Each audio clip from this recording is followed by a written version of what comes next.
श्री गुरुदेव दत्त, श्री गुरुदेव दत्त, श्री गुरुदेव दत्त. गुरुचरित्र संक्षिप्त अध्याय 50वा. श्रीपाद श्रीवल्लभ अवतारात ज्या रजकास श्री गुरुने तू पुढील जन्मी राजा होशील असा वर दिला होता, तो रजक पुढील जन्मी बिदरचा यौवन राजा झाला.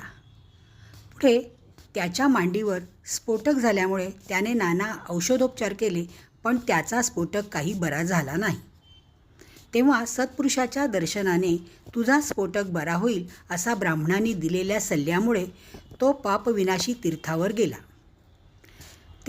तेथे एका यतीने उपदेश करून त्याला श्री गुरुकडे जाण्यास सांगितले.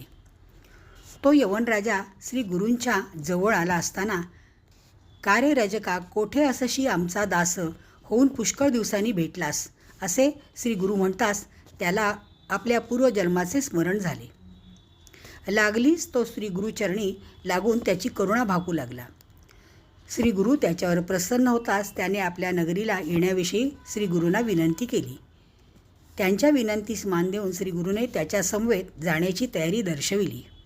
मोठ्या समारंभापूर्वक राजा श्री गुरूंना आपल्या नगरीत घेऊन आला.